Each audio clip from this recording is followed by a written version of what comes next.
Si un homme vient à moi et dit qu'un prophète a disparu dans les airs, j'ai le droit de le voir.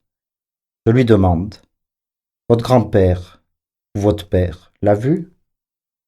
Oh non, répond-il, mais c'est arrivé il y a 5000 ans.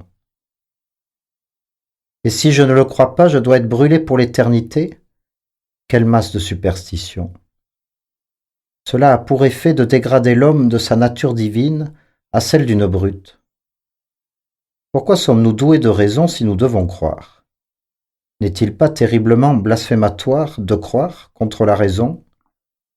De quel droit n'utilisons-nous pas le plus grand cadeau que Dieu nous a fait? Je suis sûr que Dieu pardonnera à un homme qui aura utilisé sa raison et n'aura pu croire, plutôt qu'à un homme qui aura cru aveuglément au lieu d'user des facultés qu'il lui a données. Cet homme dégrade simplement sa nature et se met au niveau des bêtes. Il se dégrade et meurt. Nous devons user de raison. Et quand la raison nous prouve la vérité des prophètes et grands hommes dont parlent les livres anciens de tous les pays, nous devons les croire. Nous devons croire ces prophètes quand nous les voyons parmi nous. Nous nous apercevrons alors qu'ils ne sont pas des hommes bizarres, mais seulement les illustrations de certains principes. Ils travaillèrent et ce principe se manifesta naturellement, et nous devons travailler pour exprimer ce principe en nous. Ils étaient des prophètes, et nous le croirons quand nous serons devenus prophètes. Ils voyaient des choses divines, ils pouvaient aller au-delà des limites des sens et avoir un aperçu de ce qui s'y trouvait. Nous le croirons quand nous serons capables de le faire nous-mêmes et pas avant.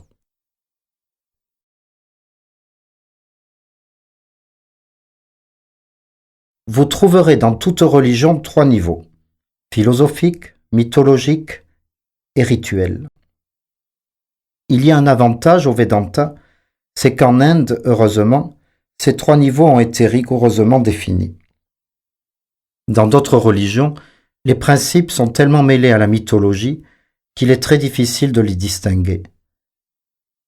La mythologie écrase tout et piétine les principes, et avec le temps, les principes sont perdus de vue. L'explication, l'illustration du principe, écrase le principe lui-même, et les gens ne voient que l'explication, le prophète, le prêcheur, tandis que les principes ont pratiquement disparu. À tel point qu'aujourd'hui, si un homme ose prêcher les principes du christianisme sans parler du Christ, on va essayer de l'attaquer et de prouver qu'il a tort et qu'il dégrade le christianisme. Et si un homme veut prêcher les principes de l'islam, on agira de la même façon, parce que les idées concrètes, les vies des grands hommes et des prophètes ont complètement occulté les principes. Vous n'êtes pas liés par une loi. Ce lien n'est que dans votre nature. Le mental se meut dans la nature, il y est lié par une loi. Toute la nature est liée par la loi de sa propre action. Et cette loi ne peut jamais être violée. Si vous pouviez violer la loi de la nature, toute la nature prendrait fin en un instant. Il n'y aurait plus de nature. Celui qui atteint la liberté se libère de la loi de la nature. Pour lui, la nature s'évanouit et n'a plus de pouvoir. Chacun se libérera de la loi, un jour, et pour toujours, et cela mettra fin à ses soucis avec la nature. Quand vous vous joignez à une organisation, vous vous liez vous-même. Vous limitez votre liberté. Le meilleur bien, c'est la liberté la plus grande. Notre but devrait être de permettre à l'individu d'aller vers cette liberté. Plus de biens, moins de lois artificielles. De telles lois ne sont pas du tout des lois. Si elles formaient des lois, elles ne pourraient pas être violées. Le fait que ces prétendues lois soient violées montre clairement qu'elles n'en sont pas. La loi est ce qui ne peut être violé.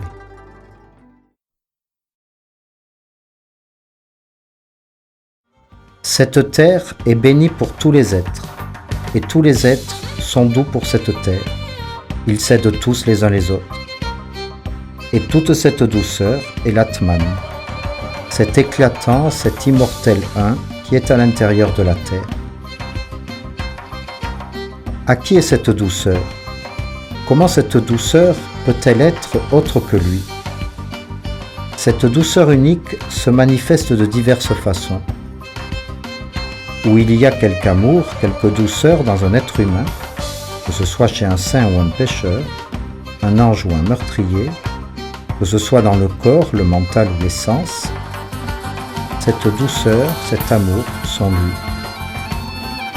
Les plaisirs physiques ne sont que lui. Les distractions mentales ne sont que lui.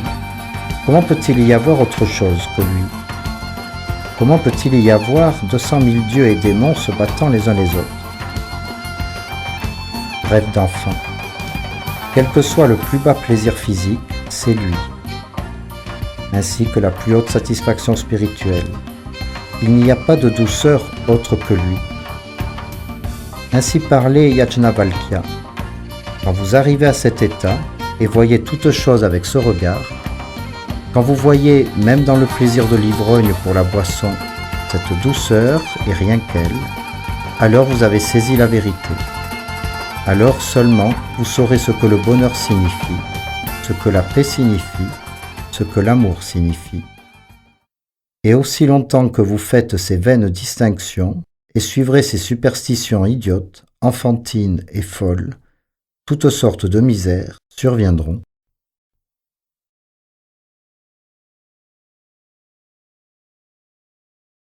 Supposez un écran, avec derrière un magnifique paysage. Il y a un petit trou dans l'écran à travers lequel nous ne pouvons voir qu'une partie de ce paysage. Supposons que ce trou s'agrandisse. Comme il grandit, la vue sur le paysage s'élargit de plus en plus.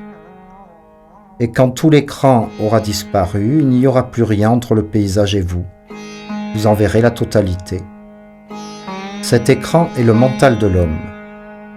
Derrière se trouve la majesté, la pureté, le pouvoir infini de l'âme, et comme le mental devient de plus en plus clair, de plus en plus pur, la majesté de l'âme se manifeste toujours plus.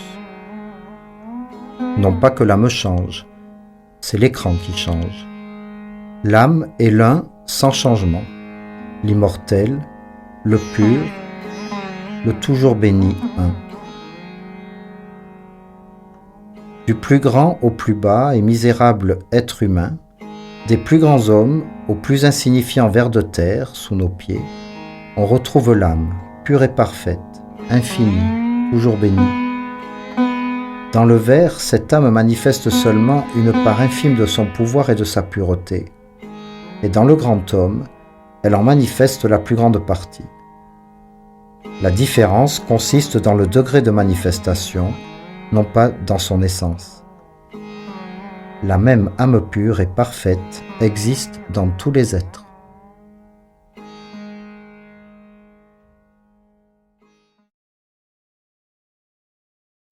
Mon plaisir réel n'a jamais été dans les choses du monde, pour le mari, la femme, les enfants, etc. Car je suis comme le ciel bleu infini. Des nuages de diverses couleurs vont et viennent, ils s'évanouissent, et le même bleu reste inchangé. Le bonheur et le malheur, le bien et le mal, peuvent m'envelopper un moment, voiler le soi, mais je suis toujours là. Ils passent car ils sont changeants. Je brille car je suis sans changement. Si le malheur arrive, je sais qu'il est fini, il doit donc s'en aller. Si le mal survient, je sais qu'il est fini, il va disparaître. Je suis seul infini et immaculé par quoi que ce soit, car je suis ce soi infini, éternel et sans changement.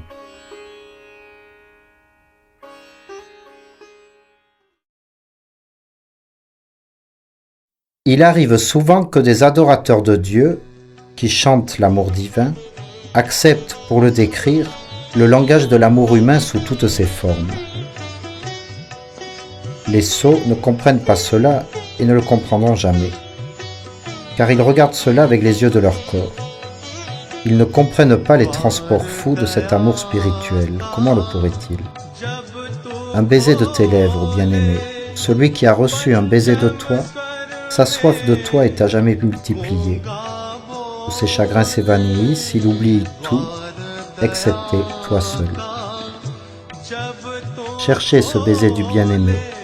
Cherchez cet effleurement de ses lèvres qui rend fou le Bhakta, qui fait de l'homme un dieu. Pour celui qui a été béni par un tel baiser, toute la nature se transforme, les mondes s'évanouissent, les soleils et les lunes disparaissent, l'univers lui-même se dissout en cet océan infini d'amour. C'est la perfection de la folie d'amour. Le véritable adorateur spirituel ne s'arrête même pas à ce stade-là. L'amour de l'époux pour l'épouse n'est pas encore assez fou pour lui. Le Bhakta s'empare aussi de l'idée de l'amour illégitime, à cause même de sa violence. Il ne songe pas à ce que cet amour peut avoir de choquant.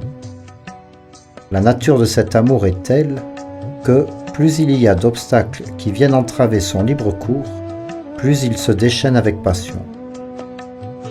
L'amour entre le mari et la femme a un cours paisible et sans obstruction.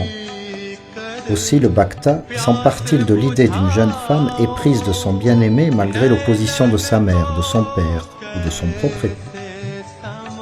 Plus son amour sera contrarié, plus il croîtra en force. Le langage humain est impuissant à dépeindre comment Krishna, dans les bocages de Vrindavan, fut follement adoré, comment au son de sa voix les gopis, à jamais bénis, se précipitaient à sa rencontre, oubliant ce monde et ses attaches, ses devoirs, ses joies, ses misères. L'humain. Vous parlez d'amour divin, et en même temps, vous pouvez vous occuper de toutes les vanités de ce monde. Êtes-vous sincère? Là où est Rama, il n'y a plus de place pour aucun désir. Là où il y a désir, il n'y a pas de place pour Rama. Ils ne peuvent pas coexister. Comme la lumière et l'obscurité, ils ne sont jamais ensemble.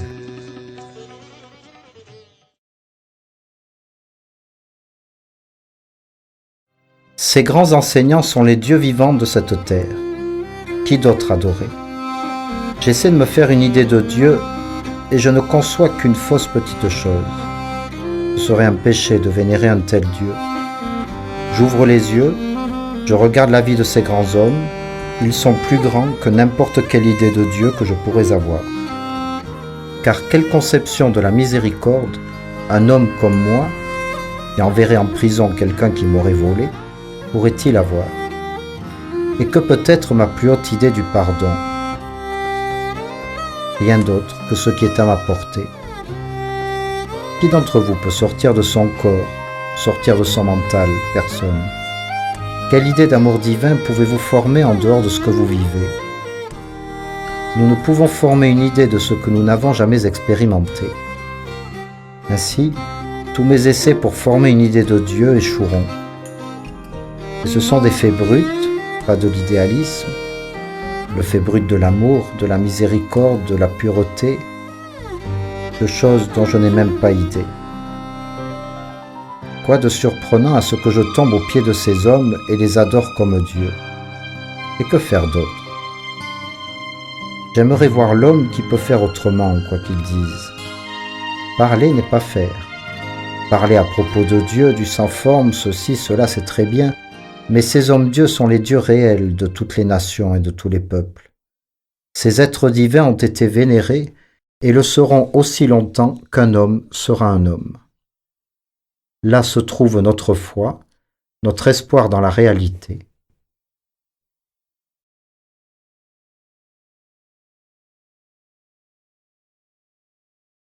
On raconte qu'un jour, le roi des dieux, Indra, devint un porc et se vautrait dans l'ordure. Il avait une femelle, beaucoup de petits porcelets, et il était très heureux. Plusieurs dieux virent l'état dans lequel il se trouvait et vinrent lui dire « Tu es le roi des dieux, tous les dieux sont sous tes ordres, qu'est-ce que tu fais là ?»« C'est pas grave, répondit Indra, je me trouve très bien ici. Tant que j'ai cette truie et ces porcelets, je ne désire pas le ciel. » Les dieux ne savaient que faire. Ils finirent par se résoudre à tuer tous les porcs, l'un après l'autre. Quand tous furent morts, Indra se mit à pleurer, à se lamenter. Alors les dieux lui ouvrirent le ventre. Il sortit de son corps d'animal et se mit à rire quand il comprit le rêve affreux qu'il venait de faire. Lui, le roi des dieux, était devenu porc et pensait que la vie d'un porc était la seule possible. Et il aurait même voulu que tout l'univers s'engageât dans une vie de porc.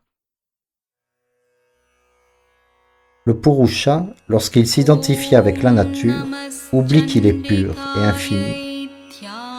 Le Purusha n'aime pas, il est l'amour.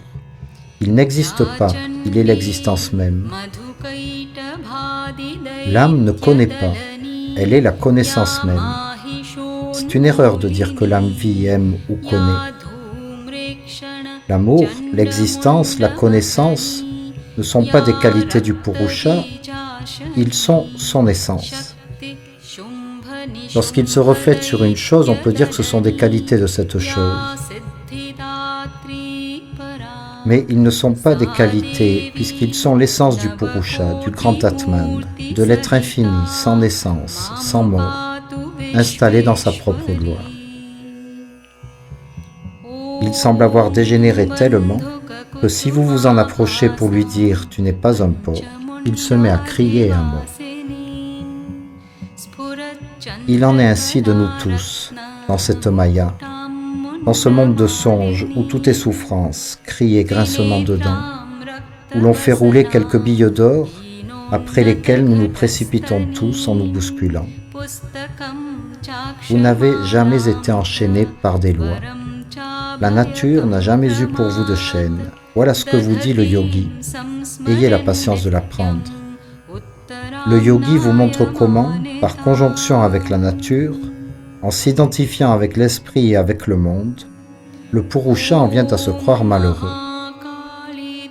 Puis, le yogi vous montre comment sortir de là par l'expérience.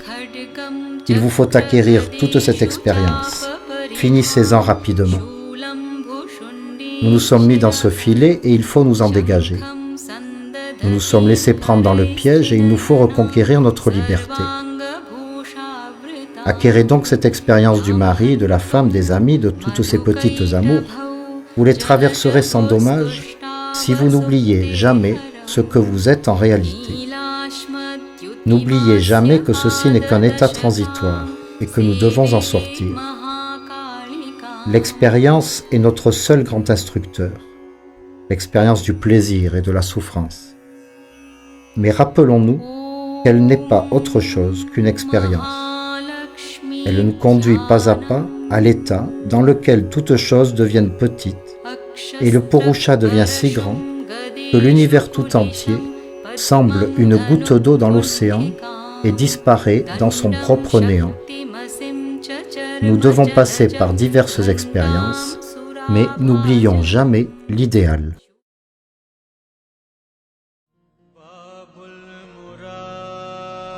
L'homme est-il un petit bateau dans une tempête, élevé et rabattu par les vagues, tanguant à la merci des bonnes et des mauvaises actions, un radeau impuissant, perdu dans un courant rageur, violent et sans pitié? Est-il un moucheron placé sous la roue de la cause et de l'effet qui écrase tout sur son passage et ne s'arrête pas aux pleurs de la veuve ou aux cris de l'orphelin? Le cœur saigne à cette idée, pourtant c'est la loi de la nature. N'y a-t-il pas d'espoir, pas d'échappatoire? Tel était le cri venant du cœur désespéré. Il atteignit le trône de la miséricorde, et des paroles d'espoir et de consolation se firent entendre et inspirèrent un sage védique. Il se dressa face au monde, et d'une voix enthousiaste, il proclama les bonnes nouvelles. Écoutez, ô enfants de la félicité immortelle, même vous qui résidez dans les plus hautes sphères, j'ai trouvé l'Ancien, qui est au-delà de toute obscurité, de toute illusion. En ne connaissant que lui, vous serez sauvés de la mort à jamais. Enfants de la félicité immortelle, quel doux nom plein d'espoir. Permettez-moi, mes frères, de vous appeler par ce nom, héritiers de la félicité immortelle. Oui, l'hindou refuse de vous nommer pécheurs. Vous êtes les enfants de Dieu, les récipiendaires de la félicité immortelle, des êtres saints et parfaits. Vous, des divinités sur terre, vous seriez des pécheurs. C'est un péché d'appeler un homme de cette façon. C'est un label dégradant sur la nature humaine. Levez-vous, ô lions, et secouez l'illusion que vous êtes des moutons. Vous êtes des âmes immortelles, des esprits libres, bénis et éternels. Vous n'êtes pas de la matière, vous n'êtes pas des corps. La matière est votre servante, et non vous les serviteurs de la matière.